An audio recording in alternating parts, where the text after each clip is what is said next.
For nearly 2,000 years, one question has remained locked away in the shadows of Christian history. A question so profound, so potentially earth-shattering, that it has been whispered in academic corridors, debated in theological seminars, and carefully avoided in most churches around the world. Did Jesus Christ, the central figure of Christianity, take a wife? I know what you're thinking right now. You might feel a flutter of discomfort, perhaps even a sense of blasphemy. But before you dismiss this as mere sensationalism, I want you to consider something profound. What if the very discomfort you're feeling right now is exactly what someone, somewhere in history, intended you to feel? Think about it. We know intimate details about the lives of countless historical figures from antiquity. We know about their families, their marriages, their children. Yet when it comes to Jesus of Nazareth, arguably the most influential person who ever lived, we have what scholars call the Great Silence. 33 years of life, and yet the Gospels account for perhaps 3 years of his ministry, with almost nothing about his personal relationships, his family life, or his intimate connections. This isn't just curious, it's unprecedented. Tonight, we're going to explore evidence that has been hidden in plain sight for centuries. Evidence found in ancient manuscripts discovered in Egyptian caves. Evidence embedded in the very Gospels you know by heart. Evidence that suggests the greatest love story in human history may have been systematically erased from the pages of Scripture. But here's what makes this exploration so crucial. This isn't about undermining faith. This is about understanding the complete truth of who Jesus was, not just as a divine figure, but as a human being who lived, loved, and experienced the fullness of human existence in first-century Palestine. Some of the evidence we'll examine tonight comes from sources that early church councils deliberately excluded from the biblical canon. Other evidence comes from the canonical Gospels themselves, hidden in plain sight, waiting for us to ask the right questions. You see, in first-century Judaism, celibacy wasn't just unusual for a rabbi, it was virtually unthinkable. Jewish culture placed enormous emphasis on marriage and procreation. The Talmud states clearly, "Any man who has no wife lives without joy, without blessing, and without goodness." For a Jewish teacher of Jesus' stature to remain unmarried would have been so unusual that it would have required extensive explanation and justification. Yet the Gospels are curiously silent on this point. What if that silence isn't accidental? What if it's intentional? What if there's a story that was too dangerous, too politically inconvenient, too theologically challenging for the early church to preserve? Tonight, we're going to piece together that story. We'll examine the woman who appears in all 4 Gospels as Jesus' most devoted follower, the woman who was present at his crucifixion when most of his male disciples had fled, the woman who was the first witness to his resurrection, the woman whose very name has been clouded in controversy and deliberate confusion for 2 millennia, Mary Magdalene. But this exploration requires something from you. It requires intellectual courage, the courage to ask uncomfortable questions, the courage to examine evidence that might challenge everything you thought you knew, the courage to consider that the complete truth of Jesus' life might be even more beautiful, more profound, and more human than the sanitized version that has come down to us through official church channels.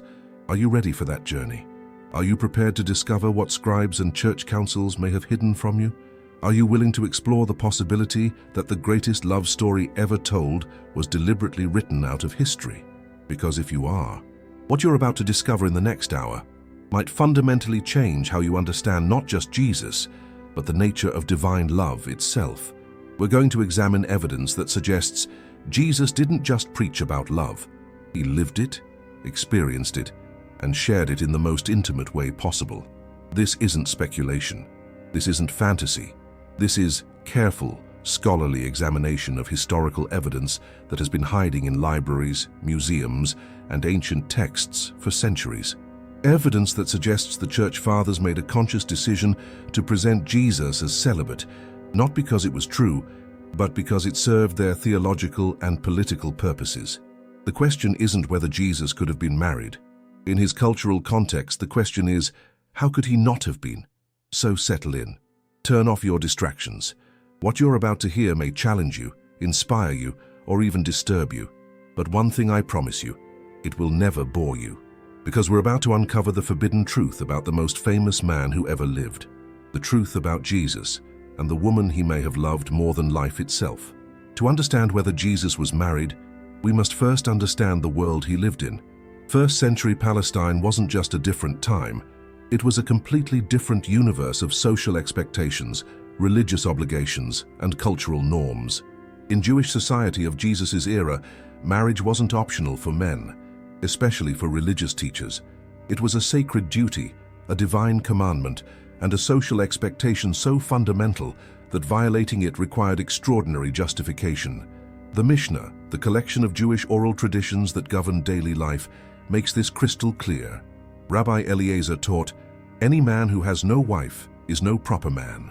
Another rabbi declared, "When one loves his wife as himself and honors her more than himself, concerning such a person, Scripture says, 'And you shall know that your tent is in peace.'"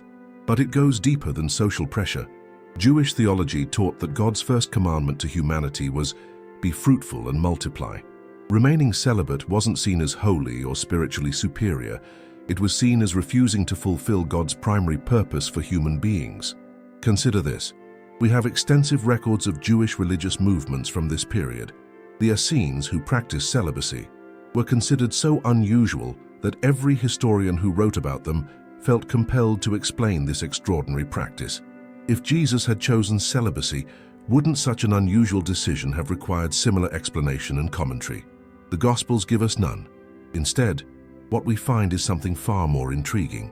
We find a pattern of women in Jesus' life that suggests deep, intimate relationships that go far beyond the typical rabbi-student dynamic of the time. Luke's Gospel tells us that Jesus was supported financially by a group of women, including Mary, called Magdalene, and Joanna, the wife of Chusa, Herod's steward, and Susanna, and many others, who provided for them out of their means. This wasn't just unusual, it was revolutionary. For a Jewish rabbi to accept financial support from women, to travel with them, to include them in his inner circle, this broke every social convention of the time. But here's where it gets even more fascinating. The Gospel of John gives us the most intimate portrayal of Jesus' relationships and consistently presents him as someone who formed deep emotional bonds, particularly with women. The story of Mary and Martha shows Jesus weeping at Lazarus' tomb, but it also shows him in domestic settings, sharing meals, staying in homes, participating in the kind of intimate family life that suggests much more than formal teacher-student relationships. Archaeological evidence from this period shows us that Jewish marriage customs involved elaborate ceremonies, detailed contracts, and extensive family negotiations.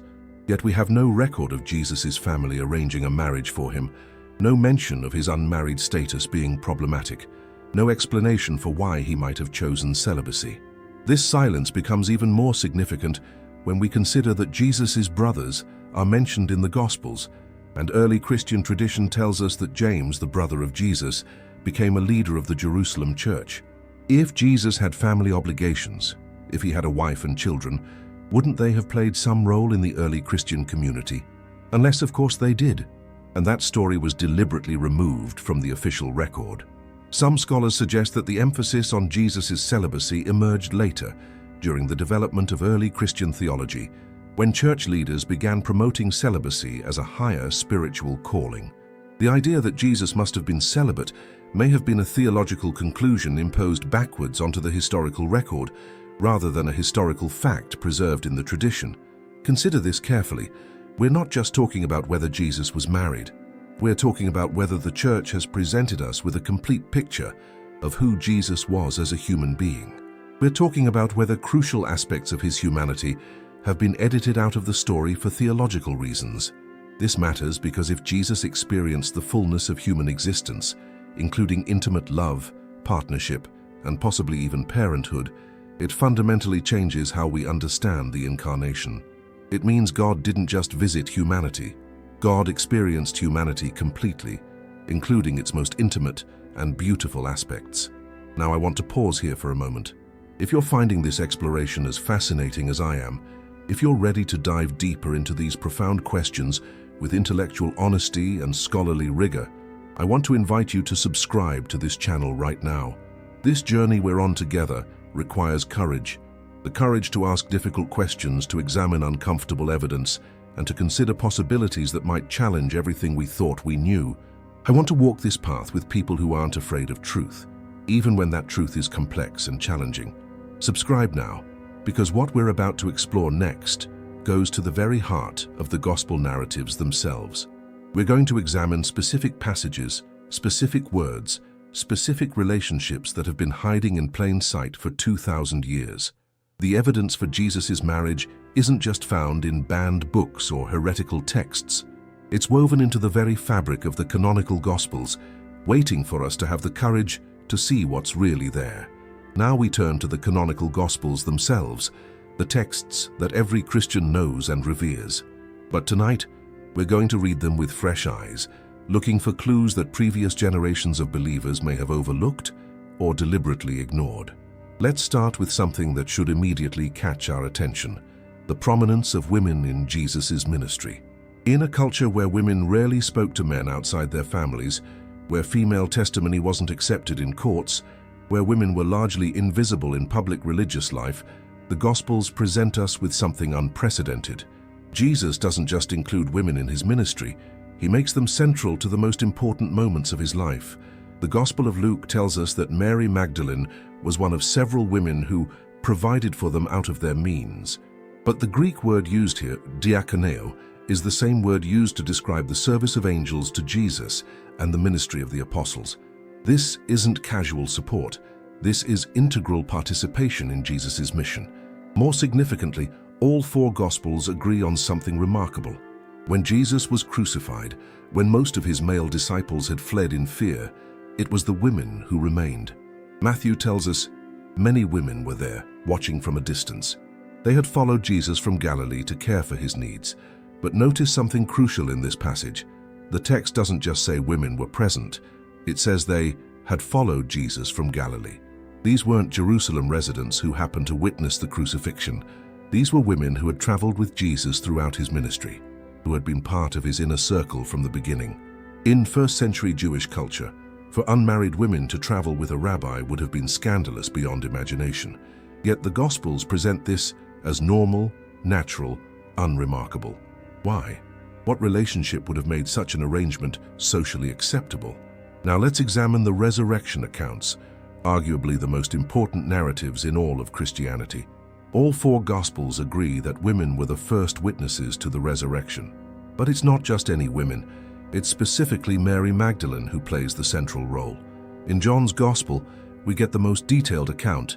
Mary Magdalene comes to the tomb alone, finds it empty, runs to tell Peter and John, then returns to the tomb where she encounters the risen Jesus. But look carefully at the language John uses to describe this encounter. When Jesus calls her name, Mary, the text tells us she turned and said, Rabboni, which means my teacher. But the Greek word used for turned, strapais, suggests more than just physical movement. It implies recognition, relationship, intimate knowledge. This is the language of deep personal connection. Even more striking is what happens next. Jesus tells her, do not cling to me, or in some translations, do not touch me. The Greek word haptomai suggests intimate physical contact. Why would Mary Magdalene attempt to embrace or touch Jesus unless their relationship involved that level of physical intimacy? But perhaps the most significant evidence comes from how the Gospels handle Mary Magdalene's identity. She's called Mary Magdalene, Mary of Magdala, which identifies her by her place of origin. In Jewish naming conventions, women were typically identified in relation to their fathers or husbands. A woman identified by her place of origin suggests either exceptional independence or the absence of male relatives to claim her. Yet despite this apparent independence, Mary Magdalene is consistently portrayed as Jesus' most devoted follower. She's present at the crucifixion, at the burial, at the resurrection. She's the one who anoints Jesus with expensive oil in several gospel accounts. She's the one who receives the first resurrection appearance and is commissioned to tell the other disciples. This level of devotion, access, and authority suggests a relationship that goes far beyond that of a typical disciple. Let's also examine the wedding at Cana, described in John's Gospel. Jesus, his mother, and his disciples are invited to a wedding where Jesus performs his first miracle, turning water into wine. But notice something unusual about this story. When the wine runs out, it's Jesus' mother who tells him about the problem. And when the steward tastes the new wine, he congratulates the bridegroom. Some scholars have asked, why would Mary feel responsible for the wine supply unless she had some special connection to this wedding? Why would Jesus feel obligated to solve this social problem unless he had some personal investment in the celebration's success? Could this have been Jesus' own wedding? Could the bridegroom the steward congratulates actually be Jesus himself? The Gospel accounts also give us intriguing glimpses of Jesus in domestic settings that suggest intimate family relationships. He stays in the home of Mary and Martha in Bethany. He's comfortable enough to rebuke Martha for being worried about serving, while Mary sits at his feet. This is the language of family intimacy, not formal teacher-student interaction. Throughout the Gospels, we see Jesus forming deep emotional bonds, particularly with women, that go far beyond what we might expect from a celibate religious teacher. We see him weeping at Lazarus's tomb, being anointed by Mary, accepting financial support from women followers, including women in his traveling ministry. All of this evidence individually might be explained away, but taken together, it paints a picture of a man who lived fully within the intimate relationships and domestic expectations of his culture, not someone who stood apart from them as a celibate figure. The question isn't whether the Gospels provide evidence for Jesus' marriage. The question is whether we've been reading them with eyes trained to see only what church tradition has told us to see. What if we've been missing the most beautiful part of the story all along? In 1945, an Egyptian farmer named Muhammad al-Saman was digging for fertilizer near the town of Nag Hammadi when he unearthed a large earthenware jar. What he found inside would revolutionize our understanding of early Christianity and provide stunning evidence for aspects of Jesus' life that never made it into the canonical Gospels. The Nag Hammadi library, as it came to be known, contained 52 texts, ancient Christian writings that had been hidden in the Egyptian desert for over 1,500 years. These weren't the familiar Gospels of Matthew, Mark, Luke, and John. These were alternative accounts of Jesus' life, teachings, and relationships that presented a dramatically different picture of early Christianity. Among these texts were several that specifically addressed Jesus' relationship with Mary Magdalene in ways that would have been shocking to traditional Christian sensibilities. But before we dismiss these as late fabrications or heretical inventions, we need to understand something crucial. Some of these texts may actually be older than the canonical Gospels we know today. The Gospel of Thomas, for example, contains sayings attributed to Jesus that many scholars believe represent some of the earliest Christian traditions. Unlike the narrative Gospels, Thomas is simply a collection of Jesus' teachings, and some of these teachings provide fascinating insights into how early Christians understood Jesus' relationships. But it's the Gospel of Philip that provides the most explicit evidence for Jesus' marriage. This text, written in Coptic and dating to the 3rd or 4th century, contains a passage that has become one of the most controversial in all of early Christian literature. The text states, "The companion of the Savior is Mary Magdalene. Christ loved her more than all the disciples and used to kiss her often on her mouth. The rest of the disciples were offended by it and expressed disapproval. They said to him, 'Why do you love her more than all of us?'" Now, critics have pointed out that the word mouth is actually missing from the manuscript. There's a hole in the papyrus at that exact spot. But scholars who have studied the text carefully point out that the Coptic word that would fit that space and make grammatical sense is indeed mouth. The phrase, "kiss on the mouth," was a common expression in early Christian literature for intimate marital affection. But even more significant than this specific passage is the word used to describe Mary Magdalene's relationship to Jesus. The Gospel of Philip calls her Jesus's koinonos, his companion or partner. This Greek word carried specific connotations in the ancient world. It wasn't used casually.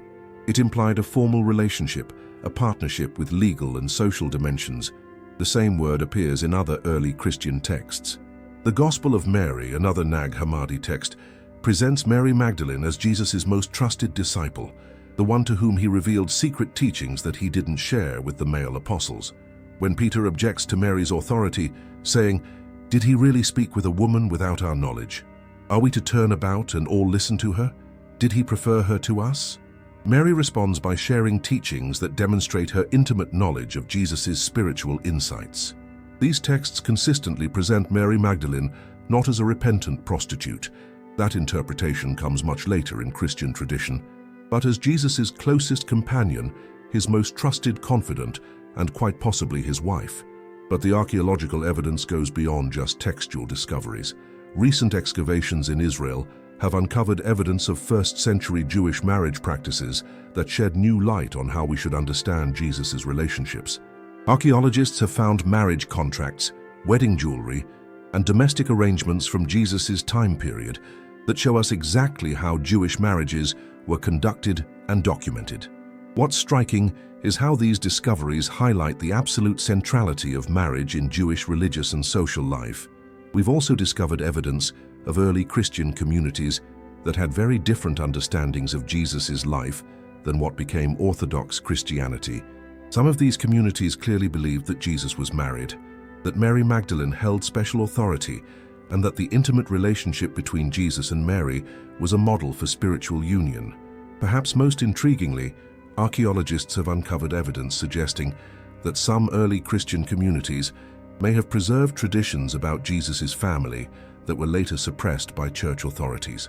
Inscriptions, burial sites, and domestic artifacts suggest that stories about Jesus' wife, and possibly his children, may have survived in certain regions long after they disappeared from official church teaching. Modern DNA analysis has even been applied to some of these archaeological discoveries, though the results remain preliminary and highly debated. Some researchers have suggested that certain burial sites in France and other locations may contain remains connected to Jesus' family line, though these claims remain highly controversial and unproven. What's undeniable is that archaeology has given us a much more complex picture of early Christianity than previous generations possessed.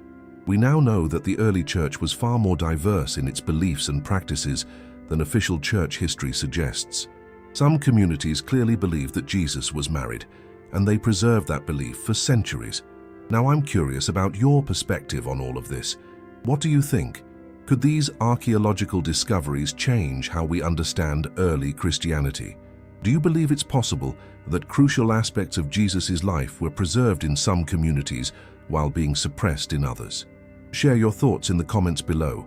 Your perspective matters in this exploration of one of history's greatest mysteries. The discovery of the Nag Hammadi library opened a window into a form of early Christianity that most believers never knew existed. These texts, hidden away for 15 centuries, reveal that the early church was far more diverse, complex, and theologically varied than traditional church history suggests. The Gnostic Gospels, as they came to be known, weren't just alternative versions of familiar stories. They represented an entirely different understanding of Jesus' mission, his relationships, and his teachings. And central to many of these texts is a portrayal of Mary Magdalene that is radically different from anything found in Orthodox Christian tradition. In the canonical Gospels, Mary Magdalene appears as a devoted follower, certainly important, but ultimately subordinate to the male apostles. In the Gnostic texts, she emerges as something far more significant, Jesus' closest companion, his most trusted disciple, and quite possibly his wife and spiritual partner. The Gospel of Mary, which may date to the 2nd century, presents Mary Magdalene as the recipient of special revelations from Jesus. In this text, after Jesus' departure, Mary shares with the other disciples visions and teachings that Jesus gave to her privately. But when she does, Peter responds with jealousy and disbelief. Did he really speak with a woman without our knowledge? Are we to turn about and all listen to her? Did he prefer her to us? This conflict between Mary and Peter appears in multiple Gnostic texts, suggesting that it reflects actual historical tensions in the early church. Some scholars believe these texts preserve memories of real disagreements about Mary Magdalene's role and authority among Jesus' followers. The Gospel of Philip goes even further, explicitly describing Mary Magdalene as Jesus' koinonos, his companion or partner. But this text also provides theological justification for why Jesus would have had such a relationship. According to Philip, the spiritual realm mirrors the physical realm, and divine union is best understood through human partnership. The text states, "Great is the mystery of marriage, for without it, the world would not have existed. Now the existence of the world depends on man, and the existence of man on marriage." In this understanding, Jesus' marriage wouldn't diminish his divinity. It would actually be essential to his mission of revealing divine love through human experience. But perhaps the most intriguing aspect of the Gnostic portrayal of Mary Magdalene is how it connects to broader themes about feminine wisdom and divine knowledge. In many Gnostic texts, Mary represents Sophia, divine wisdom personified as feminine. She's not just Jesus' wife, she's his spiritual equal, his partner in revealing hidden truths about the nature of divine reality. The Gospel of Thomas, while not explicitly describing Jesus' marriage, contains sayings that suggest a special relationship between Jesus and Mary. In one passage, Peter says, "Let Mary leave us, for women are not worthy of life." But Jesus responds, "I myself shall lead her in order to make her male, so that she too may become a living spirit resembling you males. For every woman who will make herself male will enter the kingdom of heaven." While this passage might seem to devalue women, Gnostic scholars interpret it differently. In Gnostic theology, male and female represent spiritual principles rather than biological categories. Making Mary male means giving her the same spiritual authority and knowledge traditionally reserved for men. These texts consistently present Mary Magdalene as someone with unique access to Jesus' inner thoughts and secret teachings. The dialogue of the Savior describes conversations between Jesus and his disciples where Mary demonstrates understanding that surpasses even that of Peter and Thomas. The text notes, "She spoke as a woman who knew the all." But why were these texts excluded from the biblical canon? The answer lies in the political and theological struggles of the early church. As Christianity became more institutionalized, church leaders needed to establish clear lines of authority and orthodox doctrine. The Gnostic texts, with their emphasis on personal revelation, gender equality, and complex theological speculation, threatened the emerging hierarchical structure of church leadership. The portrayal of Mary Magdalene as Jesus' companion and spiritual equal was particularly problematic for church fathers who were establishing a male-dominated ecclesiastical system. If Mary had been Jesus' wife and closest disciple, her authority would potentially supersede that of Peter and the other male apostles. This was theologically and politically unacceptable to the emerging Orthodox Church. Some scholars suggest that the systematic suppression of Mary Magdalene's importance began very early in Christian history. They point to evidence that even in the canonical Gospels, Mary's role may have been deliberately minimized. For example, in John's Gospel, Mary Magdalene is the first witness to the resurrection, but when she tells the other disciples, they don't believe her. Later, when Jesus appears to Thomas, his doubt is addressed directly and dramatically. This pattern, minimizing female testimony while emphasizing male authority, may reflect editorial choices made by later scribes and church leaders. The Gnostic texts also provide a different understanding of marriage itself. Rather than seeing celibacy as spiritually superior, these texts often present sacred marriage as a pathway to divine knowledge. The Gospel of Philip describes marriage as a holy mystery that mirrors the union between Christ and the Church, between the soul and God, between the earthly and divine realms. This theology of sacred marriage makes Jesus' own marriage not just acceptable, but theologically necessary. If marriage is a divine mystery that reveals spiritual truths, then Jesus, as the perfect revelation of divine truth, would naturally participate in this sacred union. Archaeological evidence supports the historical authenticity of at least some Gnostic traditions. Recent discoveries in Egypt and elsewhere have uncovered early Christian communities that clearly believed in the authority of Mary Magdalene and preserved traditions about her relationship with Jesus. The question we must ask ourselves is this: why should we trust only the texts that were selected by 4th century church councils? Why should we assume that political and theological considerations didn't influence which books were included in the biblical canon and which were suppressed? The Gnostic Gospels may not provide definitive proof that Jesus was married, but they demonstrate beyond doubt that significant segments of early Christianity believed he was, and they preserve detailed traditions about his relationship with Mary Magdalene. Who was Mary Magdalene, really? For nearly 2,000 years, her identity has been shrouded in deliberate confusion, theological manipulation, and historical revisionism. Tonight, we're going to strip away centuries of ecclesiastical propaganda and examine what we can actually know about the woman who may have been the most important person in Jesus' life. First, Let's address the elephant in the room. Mary Magdalene was not a prostitute. This characterization, which dominated Christian imagination for over a millennium, was a deliberate fabrication created by Pope Gregory the Great in 591 CE. Gregory conflated three different women mentioned in the Gospels: Mary Magdalene, the unnamed sinful woman who anoints Jesus in Luke's Gospel, and Mary of Bethany, into a single composite character. Why would he do this? The answer is both simple and chilling: to diminish Mary Magdalene's authority and significance in early Christian tradition. The real Mary Magdalene, as she appears in the canonical Gospels, is a figure of remarkable prominence and authority. She's identified as Mary called Magdalene, or Mary of Magdala, indicating she came from Magdala, a prosperous fishing town on the western shore of the Sea of Galilee. Archaeological evidence suggests that first-century Magdala was a wealthy commercial center, home to successful merchants and fishing enterprises. This detail is significant. Mary wasn't a poor peasant woman dependent on charity. She was likely a woman of means, possibly from a merchant family with the financial resources to support Jesus' ministry. Luke's Gospel explicitly tells us that Mary Magdalene and other women provided for them out of their means. They were the financial backbone of Jesus' movement. But Mary's significance goes far beyond financial support.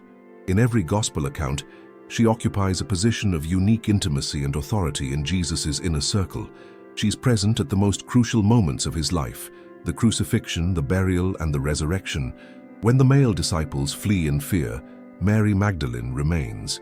The Gospel of John provides the most detailed portrait of Mary Magdalene, and what emerges is a picture of a woman with extraordinary access to Jesus and remarkable spiritual insight. In John's account of the resurrection, Mary comes to the tomb alone, not with other women as in the other Gospels, but by herself. This suggests a level of personal grief and devotion that goes beyond ordinary discipleship. When she finds the tomb empty, she runs to tell Peter and John, then returns to the tomb alone. She's not satisfied with the reports of others. She needs to see for herself. This is the behavior of someone with a deeply personal stake in Jesus' fate. The conversation between Mary and the risen Jesus in John's Gospel is filled with intimate details that suggest profound personal connection. Jesus calls her by name, simply Mary, and she responds Rabboni, which means my teacher, but carries connotations of deep personal respect and affection. The text tells us that she turned toward him, using a Greek word that suggests recognition, relationship, and intimate knowledge. Most significantly, Jesus tells her, "Do not cling to me," or "do not touch me," depending on the translation. The Greek word used here, haptomai, suggests intimate physical contact. Why would Mary attempt to embrace or touch Jesus unless their relationship normally involved that level of physical intimacy? But perhaps the most telling detail is what happens next. Jesus commissions Mary Magdalene to carry the news of his resurrection to the other disciples. In first-century Jewish culture, women's testimony wasn't accepted in legal proceedings. Their word carried no official weight. Yet Jesus chooses a woman, specifically Mary Magdalene, to be the first witness to the resurrection and the bearer of the most important news in Christian history. This choice would have been scandalous and unprecedented unless Mary Magdalene held a position of exceptional authority and trust in Jesus' circle.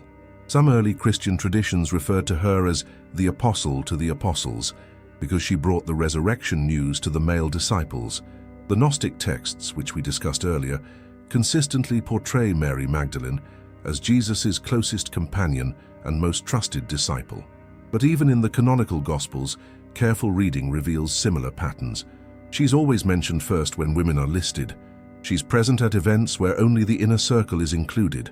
She demonstrates understanding of Jesus' teachings that often surpasses that of the male disciples. Archaeological evidence from Magdala itself provides additional context for understanding Mary's background. Recent excavations have uncovered a sophisticated urban center with evidence of international trade, cultural diversity, and significant wealth. This wasn't a backwater village, it was a cosmopolitan commercial hub where a woman could conceivably achieve independence and financial success. Some historians suggest that Mary Magdalene may have been a merchant or businesswoman in her own right before joining Jesus' movement. This would explain her ability to provide financial support and her apparent independence from male relatives. But there's another possibility that deserves serious consideration. Mary Magdalene may have been Jesus' wife precisely because she was a woman of substance, education, and spiritual insight. In Jewish culture, marriages were often arranged between families of similar social and economic standing. If Jesus' family had connections to the artisan or merchant class, as some evidence suggests, a marriage to a prosperous woman from Magdala would have been entirely appropriate and expected. The systematic suppression of Mary Magdalene's true identity and significance represents one of the most successful propaganda campaigns in human history. By transforming her from Jesus' possible wife and closest disciple into a repentant prostitute, church authorities removed her from the line of apostolic succession and eliminated any claims to authority that might compete with the male hierarchy. But the truth has a way of surviving even the most determined attempts at suppression. Despite centuries of deliberate distortion, Mary Magdalene emerges from the Gospel accounts as a figure of remarkable strength, devotion, and spiritual authority, exactly the kind of woman who would be a fitting partner for the man who changed the world. To understand whether Jesus was married, we must immerse ourselves in the cultural world of first-century Palestine, where marriage wasn't just a personal choice, but a religious obligation, a social necessity, and a defining characteristic of adult masculine identity. In Jewish society of Jesus' time, remaining unmarried was so unusual that it required extensive justification and explanation. The Talmud, which preserves the oral traditions that governed Jewish life, states unequivocally, "Any man who has no wife lives without joy, without blessing, and without goodness." Another passage declares, "When one loves his wife as himself and honors her more than himself." Concerning such a person, Scripture says, "And you shall know that your tent is in peace." These weren't merely cultural preferences, they were understood as divine commandments. The first instruction God gave to humanity, according to Genesis, was be fruitful and multiply. Jewish theology taught that refusing to marry was tantamount to refusing to fulfill God's primary purpose for human existence. For a rabbi or religious teacher, marriage carried additional significance. Teaching and spiritual authority were closely connected to family leadership in Jewish culture. A man who couldn't manage a household was considered unqualified to guide a community. The Talmud asks, who is qualified to be appointed as a communal leader? One who has a wife and children. The process of Jewish marriage in Jesus' time involved elaborate customs that left detailed documentary evidence. Marriages began with formal negotiations between families, followed by a betrothal ceremony that was legally binding and could only be dissolved by divorce. The betrothal period typically lasted about a year, during which the couple was considered married, but didn't yet live together. Archaeological discoveries have uncovered hundreds of marriage contracts from this period, wedding jewelry, and domestic arrangements that show us exactly how these unions were conducted and celebrated. What's striking about these discoveries is how thoroughly marriage permeated every aspect of Jewish social and religious life. Even more significant is what we know about celibacy in first-century Judaism. There was exactly one Jewish group that practiced celibacy, the Essenes, a monastic community that lived in desert settlements like Qumran. But the Essenes were considered so unusual that every contemporary historian, Josephus, Philo, Pliny the Elder, felt compelled to explain and justify their extraordinary lifestyle. If Jesus had chosen celibacy, wouldn't his decision have required similar explanation and commentary? Yet the Gospels provide none. They mention his mother, his brothers, his disciples, but they're curiously silent about his marital status, a silence that becomes more significant when we understand how central marriage was to Jewish identity. Consider the wedding at Cana, described in John's Gospel. Jesus, his mother, and his disciples are invited to a wedding celebration, where Jesus performs his first miracle, turning water into wine. But several details about this story deserve closer examination. First, Mary feels comfortable approaching Jesus about the wine shortage, suggesting she has some responsibility or connection to the wedding's success. In Jewish culture, mothers typically played central roles in arranging their sons' marriages and ensuring wedding celebrations proceeded smoothly. Second, when the wine steward tastes the new wine, he congratulates the bridegroom on saving the best wine for last. Some translations obscure this detail, but the Greek text clearly identifies a specific bridegroom who receives the congratulations. Third, Jesus' response to his mother, "My hour has not yet come," uses language that appears elsewhere in John's Gospel to refer to Jesus' destiny and divine mission. Why would providing wine at someone else's wedding be connected to Jesus' divine purpose, unless he had a personal investment in the celebration? Could this have been Jesus' own wedding? Could the miracle at Cana have marked the beginning of his married life as well as his public ministry? The timing would fit perfectly with Jewish marriage customs. Archaeological evidence suggests that Jewish men typically married in their late 20s or early 30s, exactly Jesus' age when he began his public ministry. The Gospel of Luke tells us Jesus was about 30 years old when he was baptized by John, which coincides with the traditional age for both marriage and the beginning of rabbinical teaching. Jewish marriage celebrations typically lasted 7 days and involved the entire community.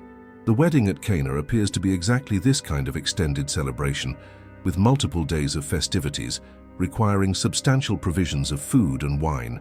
We also need to consider the domestic arrangements described in the Gospels.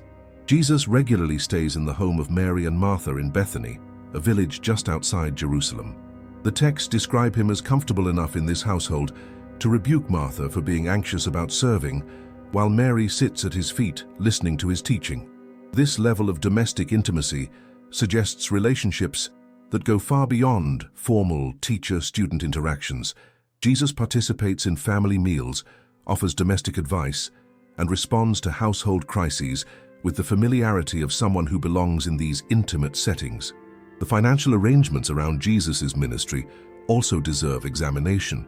Luke's Gospel tells us that several women, including Mary Magdalene, provided for them out of their means. But the Greek word used here, diakoneo, is the same word used to describe the ministry of angels and the service of apostles. These women weren't just donors, they were integral participants in Jesus' mission. For women to travel with an unmarried rabbi would have been scandalous beyond imagination in Jewish society. Such arrangements would have required extraordinary justification or the protection of formal family relationships. Yet the Gospels present this as natural and unremarkable. Archaeological evidence from first-century Palestine shows us exactly how Jewish families lived, worked, and traveled together.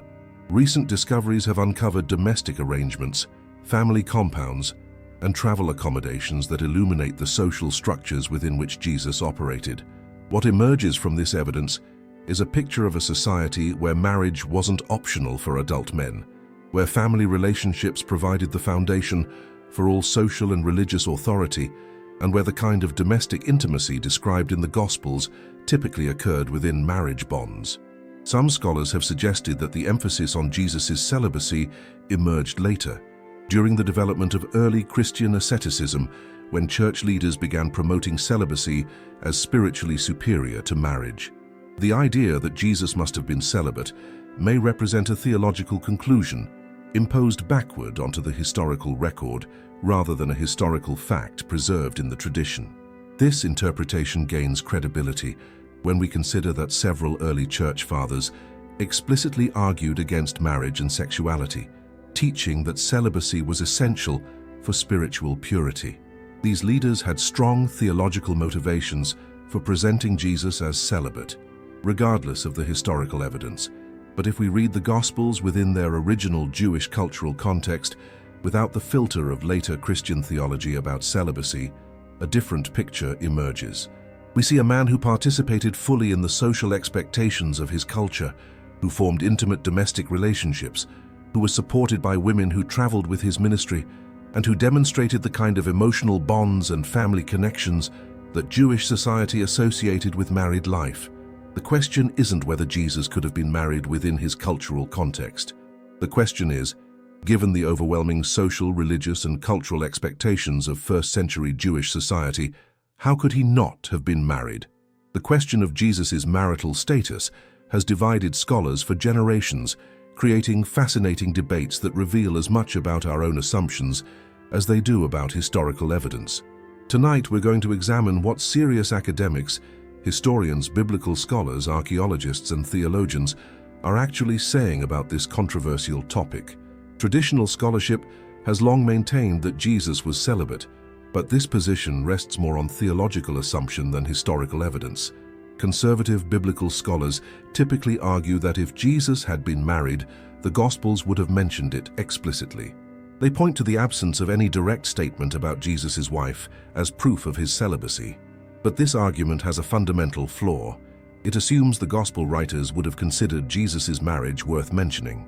In first-century Jewish culture, marriage was so expected, so normal for men of Jesus' age and status, that mentioning it might have been as unnecessary as noting that he breathed air. Dr. William Phipps, author of several scholarly works on this topic, argues that the burden of proof should be on those who claim Jesus was celibate, not on those who assume he followed normal Jewish practice. Phipps points out that every time the New Testament mentions someone being unmarried, like Paul the Apostle, it explicitly discusses their celibacy and provides theological justification for it. Professor Bart Ehrman of the University of North Carolina, one of the world's leading New Testament scholars, takes a more cautious position. While he doesn't advocate for Jesus' marriage, Ehrman acknowledges that, historically speaking, it's more likely that Jesus was married than not, given what we know about Jewish culture of the first century. Archaeological evidence has strongly supported the scholarly understanding of first-century Jewish marriage practices. Dr. Jody Magnus, a prominent archaeologist specializing in ancient Palestine, notes that every aspect of Jewish life we've uncovered from this period revolves around family structures and marriage relationships. A celibate rabbi would have been extraordinarily unusual. The discovery of the Nag Hammadi texts in 1945 introduced new evidence that has forced scholars to reconsider many assumptions about early Christianity. Professor Elaine Pagels of Princeton University, a leading expert on Gnostic Christianity, observes that these texts consistently present Mary Magdalene as Jesus' closest companion, suggesting that at least some early Christian communities believed they were married. However, not all scholars interpret the Gnostic evidence the same way. Professor N.T. Wright, a conservative New Testament scholar, argues that the Gnostic texts were written much later than the canonical Gospels and reflect theological speculation rather than historical memory. Wright maintains that the absence of marriage references in the canonical texts is significant evidence for Jesus' celibacy, but even conservative scholars are beginning to acknowledge the cultural problems with assuming Jesus was unmarried. Professor Craig Keener, author of extensive commentaries on the New Testament, admits that a celibate Jesus would have required explanation in first-century Jewish society, and the complete absence of such explanation is puzzling. Recent archaeological discoveries have added new dimensions to these scholarly debates. The excavation of first-century Magdala has revealed a sophisticated urban center that challenges traditional assumptions about Mary Magdalene's background. Dr. Stefano De Luca, who has led excavations at the site, suggests that Mary Magdalene was likely a woman of means and education, exactly the kind of partner appropriate for a rabbi of Jesus' stature. DNA analysis has even entered these academic discussions, though results remain highly preliminary and controversial. Some researchers have suggested that genetic analysis of certain archaeological remains might eventually provide evidence about Jesus' family lineage, though these claims are met with significant skepticism in the academic community. Perhaps most intriguingly, feminist biblical scholars have brought new perspectives to these ancient questions. Professor Karen King of Harvard Divinity School argues that the systematic suppression of women's roles in early Christianity suggests that evidence for Jesus' intimate relationships with women may have been deliberately edited out of the historical record. International scholarship has also contributed important insights. European academics, working from different theological traditions than American scholars, have often been more open to considering Jesus' marriage as historically probable. Professor Géza Vermes, the Hungarian-British biblical scholar, argued that a married Jesus fits far better with what we know about first-century Jewish life than a celibate one. The scholarly consensus seems to be shifting, slowly but significantly. While most academics remain cautious about making definitive claims, there's growing recognition that Jesus' marriage is at least historically plausible and perhaps even probable given the cultural context of his time. What's particularly fascinating is how scholars from different religious backgrounds approach this question. Jewish scholars, working from traditions that celebrate marriage and family life, tend to find Jesus' marriage historically reasonable. Christian scholars often struggle more with the theological implications of a married Jesus, though this is changing as theological understanding evolves. Some of the most compelling scholarly work is being done by interdisciplinary teams that combine biblical studies, archaeology, anthropology, and historical analysis. These researchers are building increasingly sophisticated pictures of first-century Jewish life that challenge many traditional assumptions about Jesus' personal relationships. The academic conversation continues to evolve as new evidence emerges and new methodologies develop. But one thing is becoming clear: the question of Jesus' marriage can no longer be dismissed as mere speculation or sensationalism. It's a legitimate historical inquiry that deserves serious scholarly attention. Before we continue, I'm curious, where in the world are you watching this from?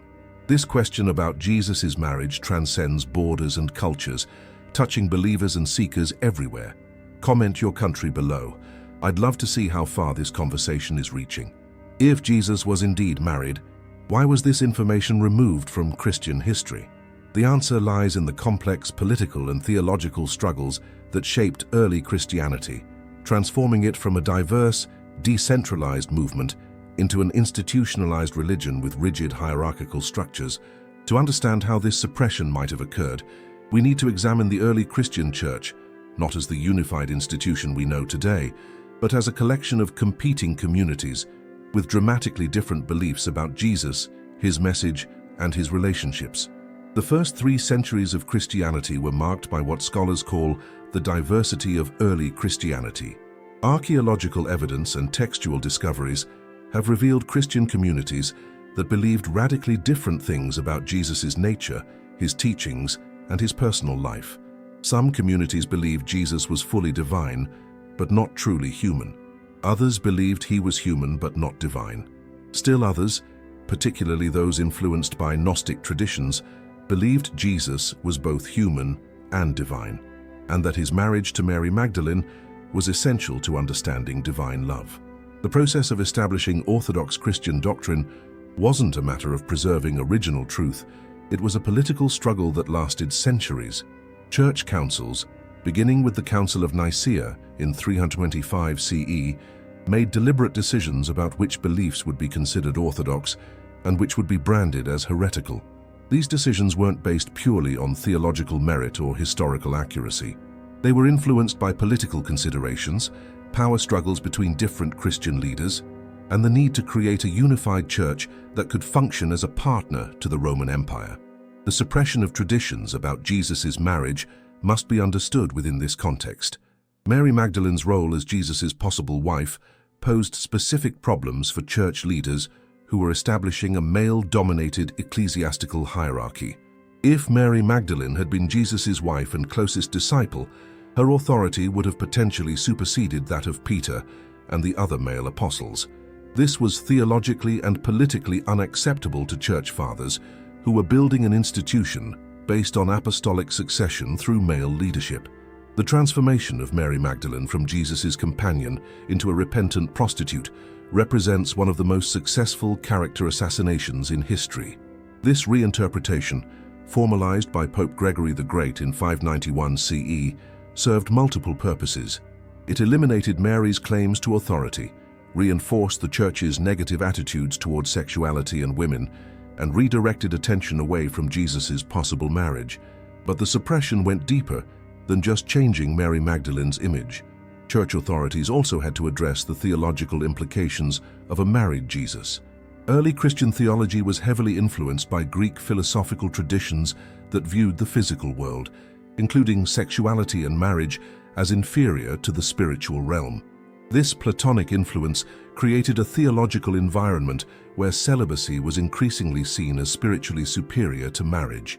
Church fathers like Jerome, Augustine, and John Chrysostom explicitly taught that sexual abstinence was essential for spiritual purity and closeness to God. In this theological framework, a married Jesus became not just inconvenient, but theologically impossible. If marriage and sexuality were barriers to spiritual perfection, How could Jesus, the perfect man, have participated in them? The solution was to retroactively impose celibacy on Jesus, regardless of the historical evidence. This required carefully editing the gospel traditions, emphasizing passages that could be interpreted as supporting celibacy, while de-emphasizing or reinterpreting passages that suggested intimate relationships. Archaeological evidence supports the theory that this suppression was systematic and deliberate. Excavations of early Christian sites have uncovered evidence of communities that preserved different traditions about Jesus' life and relationships. Some of these communities clearly maintained beliefs about Jesus' marriage long after such beliefs became orthodox heresy. The discovery of texts like the Gospel of Philip and the Gospel of Mary in the Nag Hammadi library demonstrates that detailed traditions about Jesus' relationship with Mary Magdalene survived in some Christian communities for centuries. These texts weren't just theological speculation, they preserved alternative historical memories that challenged the emerging orthodox narrative. The suppression of these traditions also involved the physical destruction of texts and artifacts. Historical records document widespread destruction of heretical books and images during the 4th and 5th centuries, as Orthodox Christianity gained political power and began enforcing doctrinal uniformity. Some historians suggest that certain gospel passages may have been edited or removed to eliminate references to Jesus' marriage. While we don't have original gospel manuscripts to compare, textual analysis has revealed numerous places where the gospel texts show evidence of later editing and revision.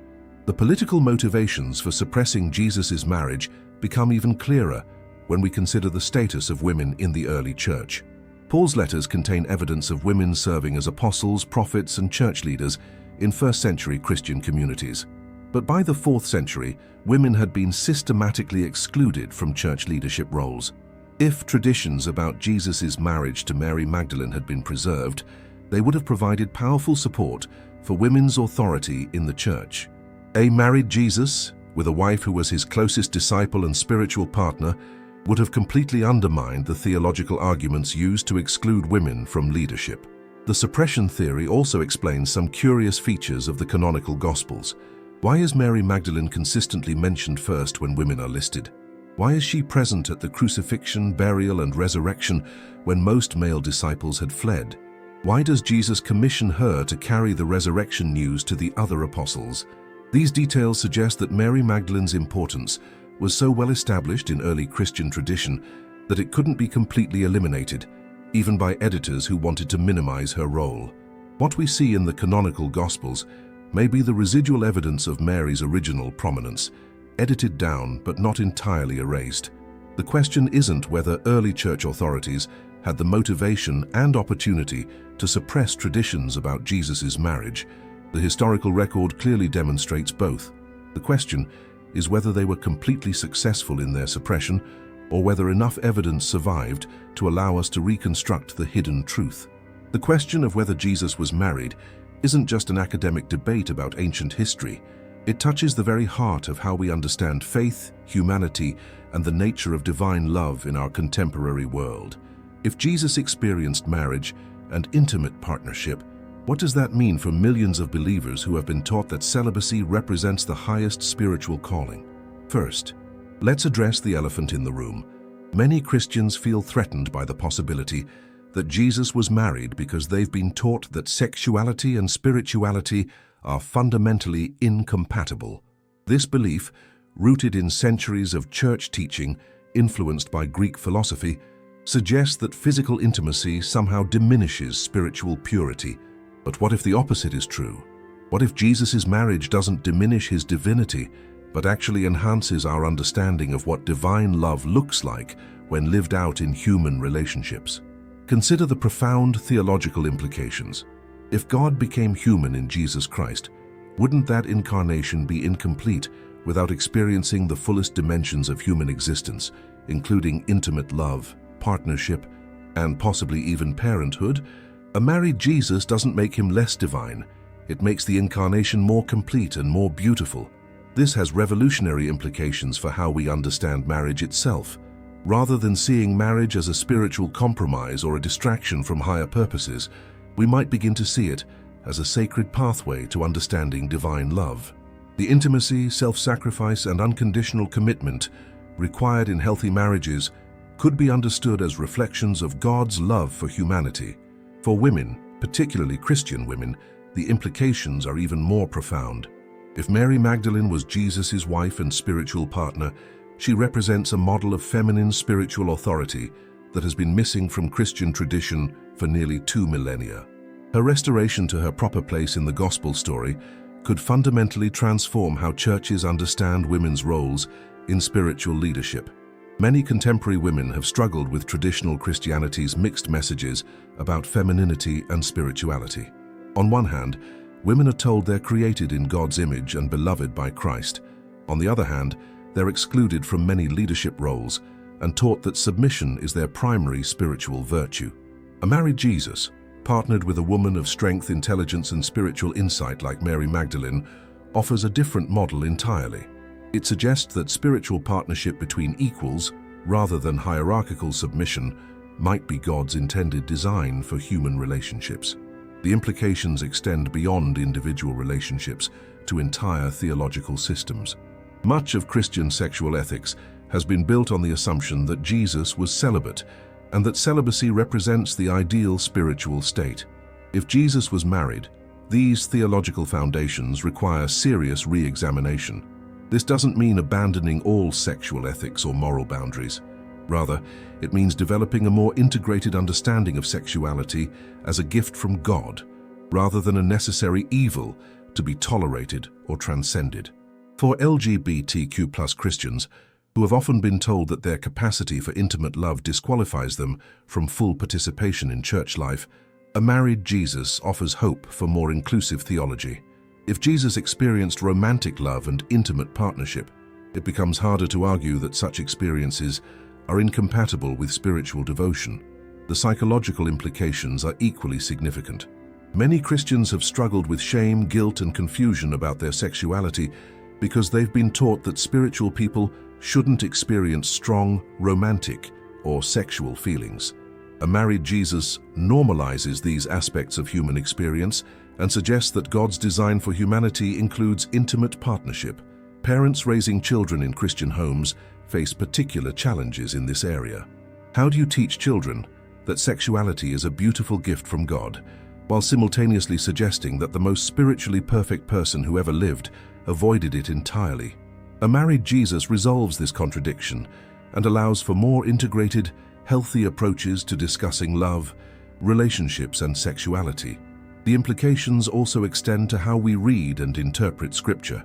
If Jesus was married, it suggests that the gospel writers and early church leaders made editorial choices about what to include and emphasize in the sacred texts.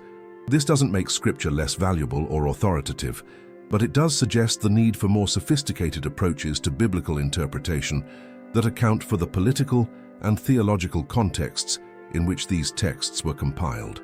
Perhaps most importantly, a married Jesus offers hope for healing some of the deep divisions that have plagued Christianity for centuries. The artificial separation between sacred and secular, spiritual and physical, divine and human, has created unnecessary conflicts and missed opportunities for experiencing God's presence in everyday life. If Jesus experienced the full range of human existence, including intimate partnership, it suggests that every aspect of human life, not just formal religious activities, can be a pathway to encountering divine love. Your marriage, your family relationships, your intimate friendships become potential venues for spiritual growth and divine encounter. This doesn't diminish the value of celibacy for those called to it, but it does challenge the assumption that celibacy is inherently more spiritual than marriage. Both become different pathways to understanding and experiencing divine love. The question each of us must ask is whether we're ready for a faith that embraces the full beauty and complexity of human existence, including its most intimate dimensions. Are we prepared for a Jesus who experienced not just human suffering but human joy, not just divine love but romantic love, not just spiritual connection but physical intimacy? For many, this represents not a threat to faith, but its fulfillment. A more complete, more beautiful, more human understanding of what it means for God to dwell among us. Intellectual honesty requires us to examine the strongest arguments against Jesus' marriage with the same rigor we've applied to the evidence supporting it. Tonight, we're going to engage seriously with the counter-arguments raised by conservative scholars, traditional theologians, and careful historians who remain skeptical of the married Jesus theory. The most fundamental objection is what scholars call the argument from silence. If Jesus had been married, critics argue, wouldn't the Gospel writers have mentioned it explicitly? The canonical Gospels provide detailed accounts of Jesus' teachings, miracles, and interactions with disciples, but they never directly state that he had a wife. Professor N.T. Wright, one of the world's leading New Testament scholars, argues that marriage was such a significant institution in Jewish society that Jesus' wedding would have been a major social event requiring extensive preparation and celebration. The complete absence of any reference to such an event is strong evidence that it never occurred. Conservative scholars also point to Jesus' own teachings about marriage and singleness. In Matthew 19, when Jesus discusses divorce, he concludes by saying, "There are eunuchs who have been so from birth, and there are eunuchs who have been made eunuchs by others, and there are eunuchs who have made themselves eunuchs for the sake of the kingdom of heaven. Let anyone accept this who can." This passage, critics argue, suggests that Jesus viewed celibacy as a legitimate spiritual choice and may have been describing his own situation. The phrase eunuchs who have made themselves eunuchs for the sake of the kingdom of heaven could be Jesus' way of explaining his own unmarried status. Another significant objection concerns the reliability of the Gnostic texts that provide the strongest evidence for Jesus' marriage. These documents were written significantly later than the canonical Gospels. The Gospel of Philip, for example, dates to the 3rd or 4th century, more than 200 years after Jesus' death. Dr. Craig Evans, a prominent biblical scholar, argues that the Gnostic texts reflect theological speculation from later Christian communities rather than historical memory from Jesus' original followers.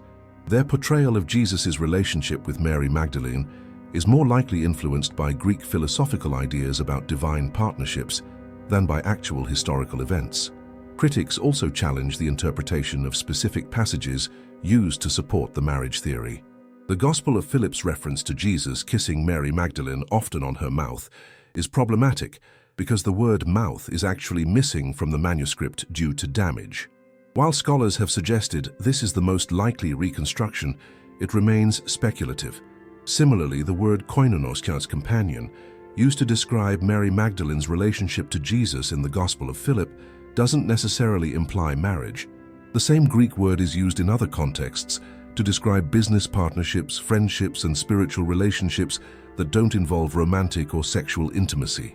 Some historians question whether the cultural argument about Jewish marriage expectations is as strong as proponents claim. While marriage was indeed normal and expected in first-century Jewish society, there were exceptions. The Essenes practiced celibacy, and some Jewish teachers chose to remain unmarried to focus entirely on their religious studies. Professor Amy Jill Levine, a Jewish New Testament scholar, notes that while marriage was typical for Jewish men, it wasn't universal. Some rabbis did choose celibacy, and their communities accepted this choice when it was understood to serve a higher religious purpose. Traditional theologians raise additional objections based on the broader theological implications of a married Jesus. If Jesus was truly divine as well as human, they argue, marriage would have created impossible theological complications. How could Jesus have been fully committed to one human being while simultaneously being the savior of all humanity? Father Raymond Brown, one of the most respected Catholic biblical scholars of the 20th century, argued that Jesus' universal mission required him to be available to all people equally. Marriage would have created particular loyalties and obligations that could conflict with his role as universal savior. Some critics also question the motives behind the recent scholarly interest in Jesus' marriage. They suggest that contemporary fascination with this topic reflects modern preoccupations with sexuality and relationships rather than serious historical inquiry. Professor Richard Bolcom argues that the assumption that Jesus must have been married reveals more about contemporary attitudes towards celibacy than about first-century Jewish culture. Modern skepticism about the possibility or value of celibacy may be coloring our interpretation of ancient evidence. Archaeological challenges also complicate the marriage theory. Despite extensive excavations in Palestine, archaeologists have found no physical evidence directly supporting Jesus' marriage, no wedding contracts, family burial sites, or domestic arrangements that would conclusively demonstrate a marital relationship. Dr. Jody Magnus, while acknowledging that marriage was normative in Jewish society, cautions that archaeological evidence can tell us about general cultural patterns, but it cannot provide specific information about individual historical figures like Jesus. The absence of evidence isn't evidence of absence, but it also doesn't constitute proof of presence. Perhaps the strongest counterargument involves the development of early Christian tradition. If Jesus had been married and had children, wouldn't his family have played some role in the early church? We know that James, identified as Jesus' brother, became a leader of the Jerusalem church. If Jesus had a wife and children, wouldn't they have held positions of similar authority? The canonical Gospels and early church history provide no evidence of such family members, which critics argue strongly suggests they never existed. Finally, some scholars question whether resolving the marriage question is even possible given the available evidence. Professor Dale Allison argues that the historical sources for Jesus' life are limited and were written primarily to convey theological messages rather than biographical details. Questions about his personal relationships may simply be unanswerable based on the evidence that has survived. These counter-arguments deserve serious consideration. While they don't definitively disprove the possibility of Jesus' marriage, they do highlight the interpretive challenges and evidentiary limitations that complicate any definitive conclusion about this question. After examining centuries of evidence, texts both canonical and forbidden, archaeological discoveries and scholarly debates, what can we actually conclude about whether Jesus was married? The honest answer is this: we cannot know with absolute certainty whether Jesus was married to Mary Magdalene or anyone else. The historical record is simply too fragmentary, too edited by later theological concerns, and too removed from us by time and cultural distance to provide definitive proof either way. But here's what we can say with confidence. The possibility that Jesus was married is not only historically plausible, but culturally probable, given everything we know about first-century Jewish society. The evidence suggests that if Jesus had chosen celibacy, such an unusual decision would have required explanation and justification that we simply don't find in the historical record.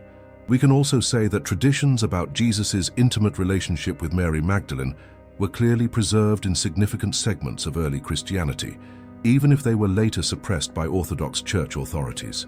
The Gnostic texts, whatever their limitations, demonstrate that the idea of a married Jesus wasn't a modern invention, but an ancient Christian belief. Perhaps most importantly, we can recognize that the question itself reveals the artificial barriers that have been constructed between the sacred and the secular, the divine and the human, the spiritual and the physical. Whether Jesus was married or not, the very possibility challenges us to develop more integrated, more beautiful understandings of how divine love might be expressed through human relationships. If Jesus was married, it means that intimate partnership, romantic love, and possibly even parenthood can be pathways to understanding divine love rather than obstacles to spiritual growth.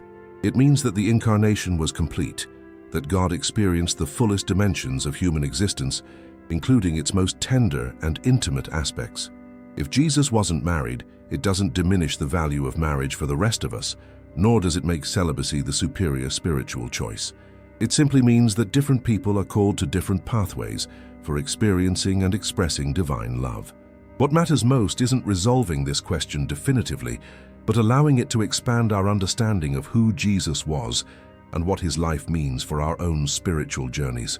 Whether married or single, Jesus modeled a life of radical love, profound compassion, and complete commitment to truth, qualities that can inspire and transform us regardless of our own relationship status. The forbidden truth may not be that Jesus was married. The forbidden truth may be that love, in all its forms, is more sacred, more central to the divine nature, and more beautiful than we've been taught to believe. If this exploration has opened new questions for you about faith, love, and the nature of spiritual truth, I want to invite you to subscribe to this channel right now. There are so many more hidden aspects of religious history waiting to be uncovered, so many more questions that deserve honest, thoughtful examination. And when you're ready to continue this journey of discovery, click on the next video that appears on your screen. Together, we'll keep exploring the profound mysteries that lie at the heart of human faith and experience. Thank you for watching this video until the end. See you in the next video.